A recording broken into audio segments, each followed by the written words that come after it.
What's up, North County? I'm your host, Randy Doty, and today on the show, we have the California Mid-State Fair Pageant Director, Patti Lucas. Welcome. Hi. Hi, gosh. Great to be here. Yeah, thanks for coming on, and I appreciate, sending the girls in, too, so we're excited about that, too. Great. Get them on here and hear about all their road to where we're at. It's their stories are all amazing. I bet. Yeah. So tell me a little bit about Patti. So Patti, tell me a little bit about you. What's your background here? Well, my background is I'm originally from Santa Maria, born and raised, so I'm not that far away. Moved to Paso in 89. So I've been here 34 years. Nice. And was involved with the 4-H. And I was in charge of starting Chaparral 4-H way back when. We broke off from El Paso de Robles. And then I left there because I wanted to give more back to the community and started working with the pageant. Awesome. And so a little bit of the history of the pageant. So the first year of the pageant was 1969. Right. And that was back when the pageant was called the Maid of San Luis Obispo County. And with the Maid of San Luis Obispo County, they only did swimwear and evening gown. There was no talent. And so that's why you have the crowning in swimwear. It was really like a beauty pageant. It was a beauty pageant, yes. And the winners from every county competed for the Maid of California. Really? Yeah. And so we were talking a little bit before the show that it used to be where there was one lady from each town in San Luis County that would represent the town. Yes, and that was really nice because you got a lot of girls that way. They had their little mini pageant, each town did, and then it went on from there. Why'd they stop that? It was part of an organization. I don't know what. Lack of interest, or just didn't get enough girls? I think the organization kind of went by the wayside. It was, I don't know what the name, I forget. Because I ran in as Maid of Santa Barbara County in 1976. Oh, no kidding. Yeah. So is that where you got your experience or the kind of the knowledge of wanting to do something with Yes the California and no. My daughter did pageants from she was 3 to 7 years old. And then she got out of it, and now she's back into it again at 33. Oh, so she now. So I'm going to fast forward. We're going to kind of jump around a little bit because there's so many different questions in my mind. So we are fortunate enough to have your current representative, Brooke Smith, on. Yes. And she enlightened me on some of the rules that pertain to the pageant. Mm-hmm. One, you can't have kids. Right? And one being married. Right? So just curiosity, how come? I mean, obviously, Well, it's a Miss pageant. It's not a Ms. or a Mrs. Got it. And so that's why we do that. The age range is 17 to 24. And usually those girls don't have kids or they aren't married.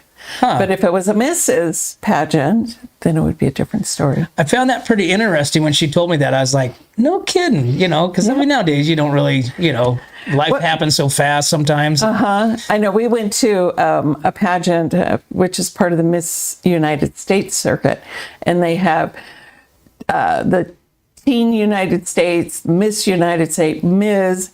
There's another division in there that's between Ms. and Mrs. So where you've been divorced and you have kids is the division, and then you have Mrs. Wow. So they go all over the place. That's so crazy. So the current so Brooke Smith, the current California Mid-State Fair queen, right? Mm-hmm. So you told me something at the beginning of this her whole journey that you're like, okay, well let's give it a shot. So tell me a little bit about that. Well, Brooke we did away with the platform at the beginning of COVID, and we renewed it this year as the fair proposal.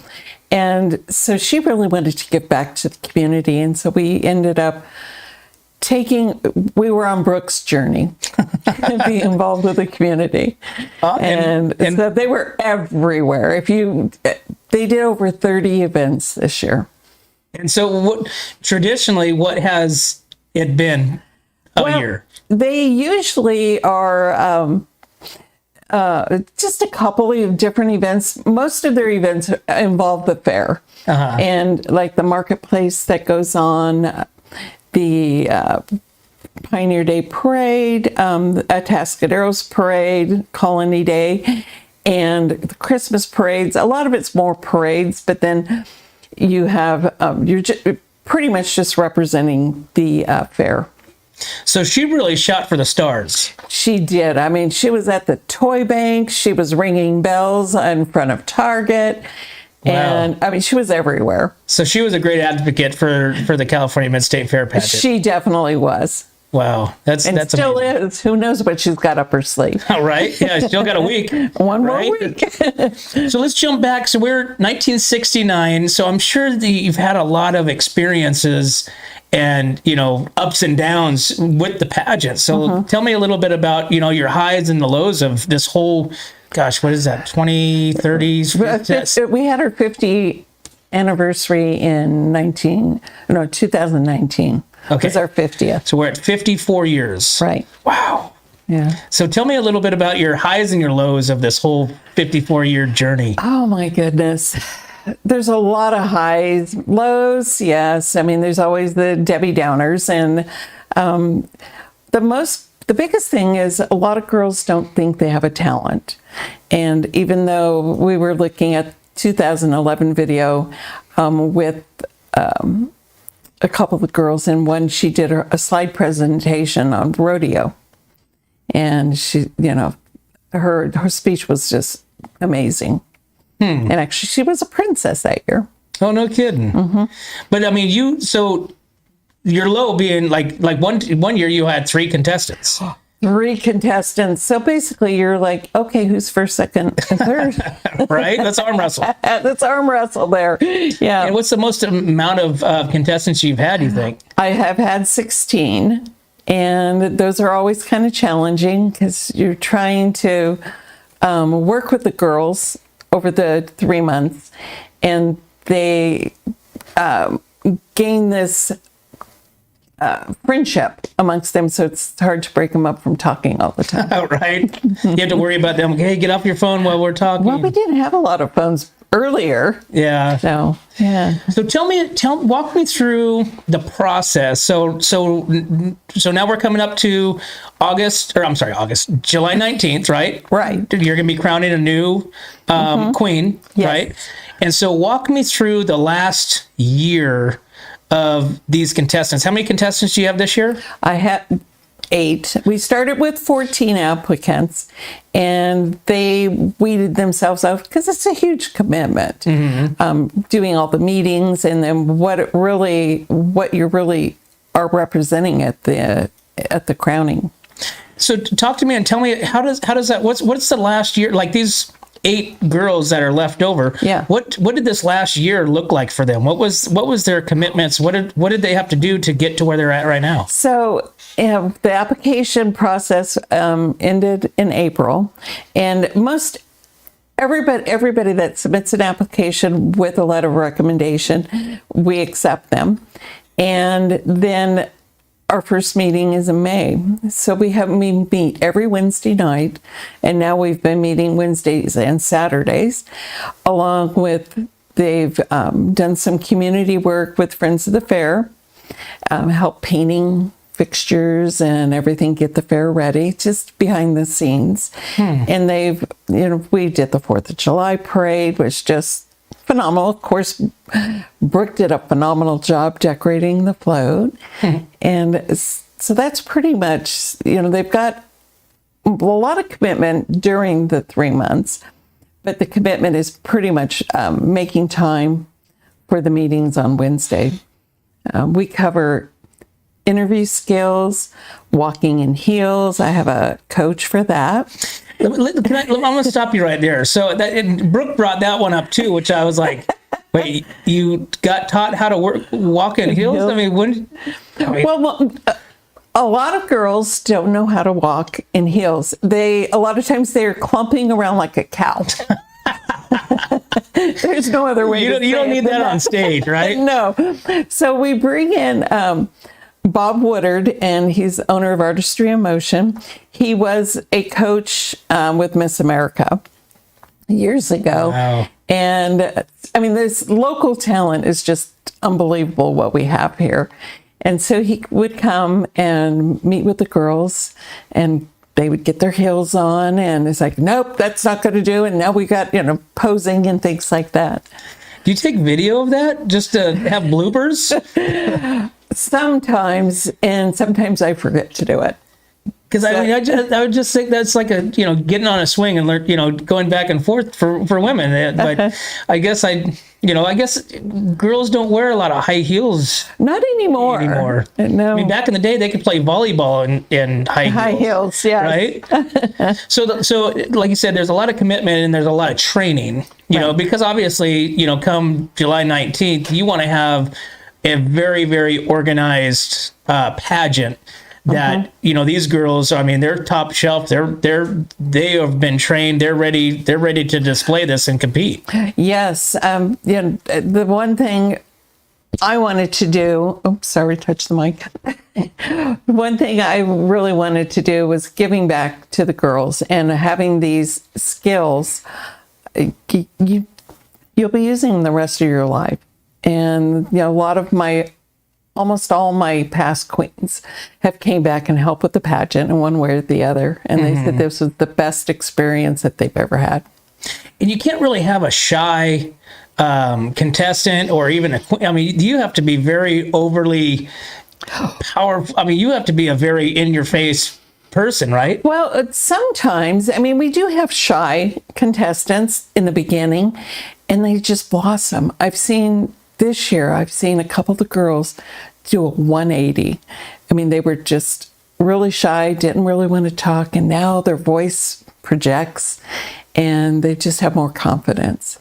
Wow, and you've been doing this for a long time to where you can kind of tell the contestants that's probably not going to make the duration of, this process or, get past, some of the tasks that you're required to do. Mm-hmm. Yes, it's pretty amazing if they take everything that we teach them how to do and reach out to the people I have involved with the pageant and teaching them these skills, then it all works out really well for them. That's awesome. Yeah. So Brooke, like I said, she overachieved over, everything. That's Brooke. That's Brooke. But what other type of obligations do they have? Are they obligated? Are they like, hey, you have to do, this for the fair? Is there those kind of obligations? There are, but we do realize some of the girls are going off to college and they might be in Colorado. We had one queen, she was in Colorado. So her coming back wasn't huge. Oh, look at that picture.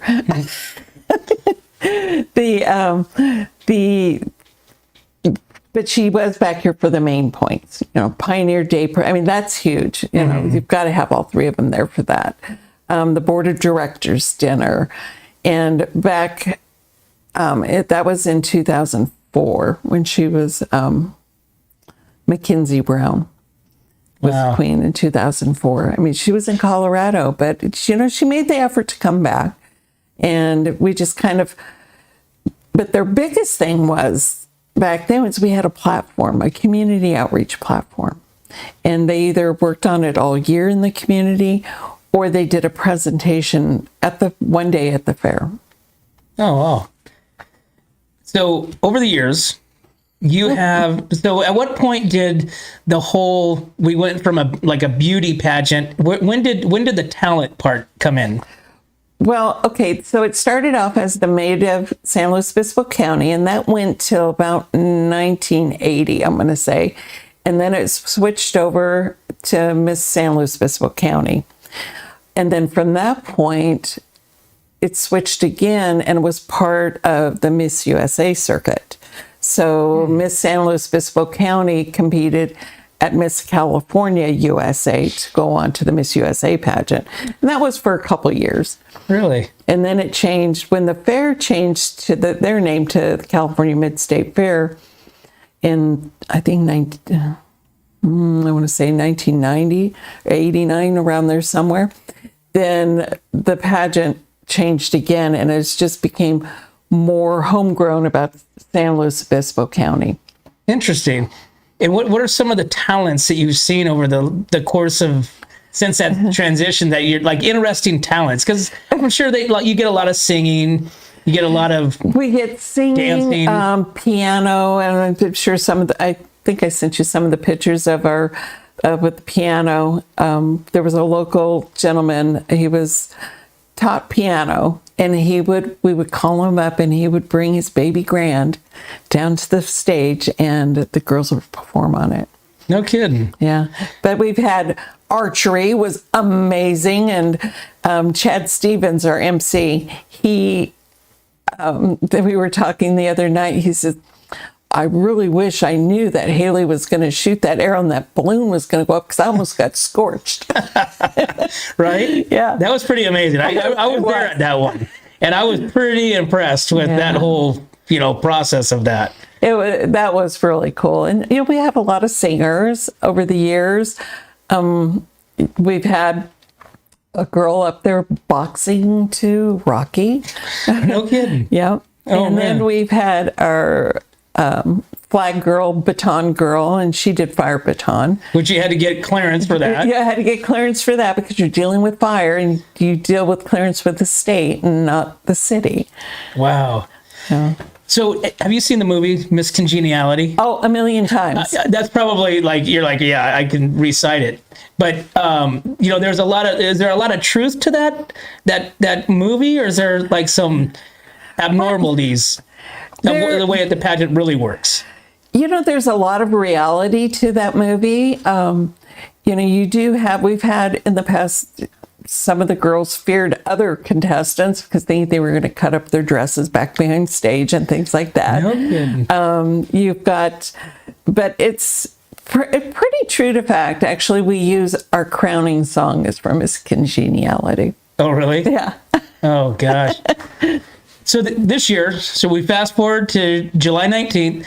Not only you have a Miss Congeniality award. Do. So tell me about some of the awards additionally part of the Queen. Okay, so the Miss Congeniality is voted amongst the girls and who they feel has helped them and been the most supportive of everybody. Then we have our Talent Award. Then it's the highest points for talent. And then we have Interview. The day before the pageant, we have a luncheon with the judges, and then they go into Interview. And then we have, our first runner-up, second runner-up, and our queen. Are you part of the judging board? No, I don't.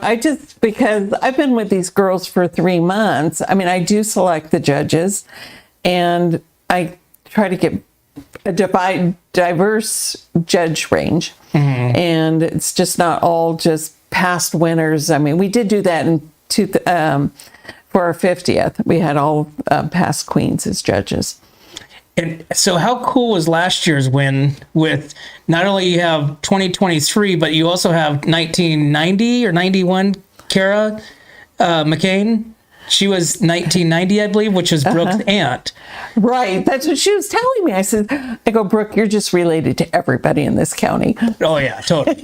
Yeah, it's pretty amazing. But, that's when what happens when you're homegrown, right. your family, born and raised and lives here. But, that was a pretty cool, my niece wins it, Kara won it, 1990, 91, I think it was. Yeah. But so what's the part that you look forward to the most during the whole evening? to make sure that the pageant just runs beautifully. It's just a lot of work that goes into it. the judges make the final selection, and it's all based on points. It's not that they're being judged against each other. Okay, well, explain some of the judges. Sure. So the judges are given, they have sheets for each girl. And so when they're out on stage doing their talent, and it's when Brooke did her talent, the judges' sheets were all picked up from her and then given to the tabulator.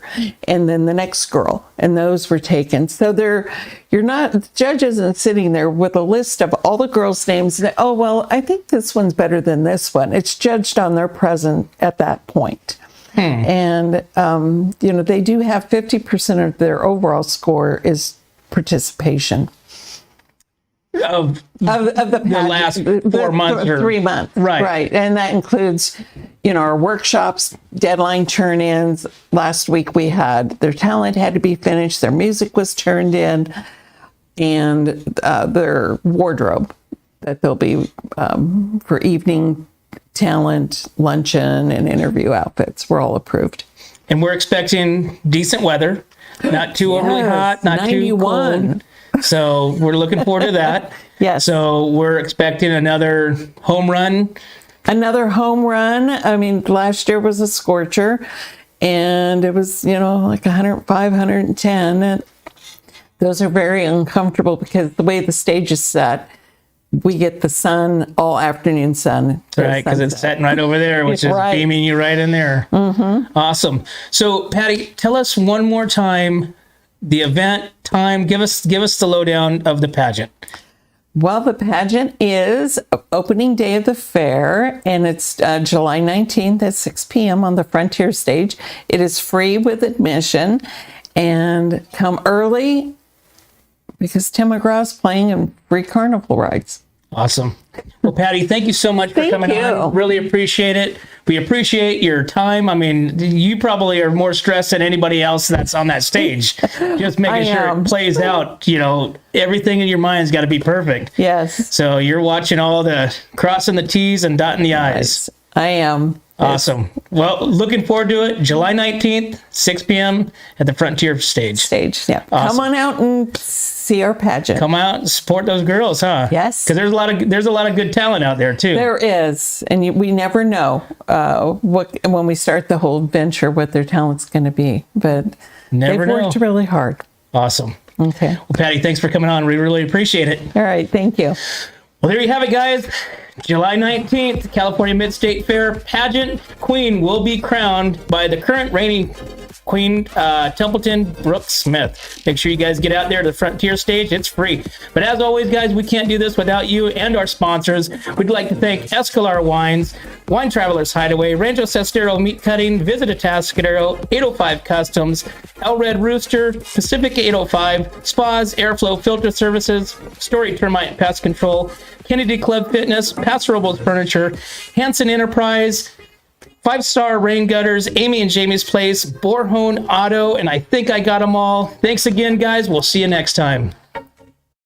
3, 2, 1. Here we go!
Hi, welcome to Kennedy Club Fitness, where we have something for everyone.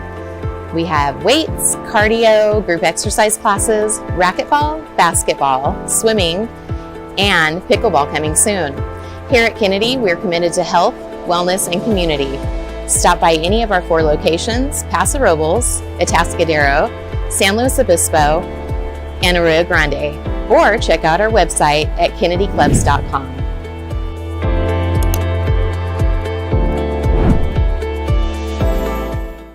We don't just serve it up, we roast it, distill it, brew it, craft it, crank it, bake it, make it, perfect it, cure it, paint it, live it, breathe it, and then we serve it up, all in Atascadero.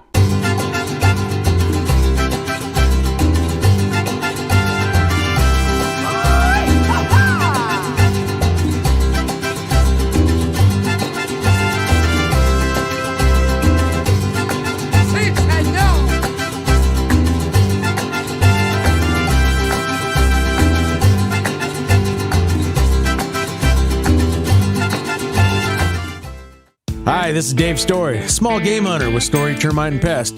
We're a full-service termite and pest control company. From rodents to termites, we can take care of all your pest control needs. Call today, we can tailor a pest control program that will meet your needs and budget. Contact us at 805-460-0650 or at storytermite.com. Remember,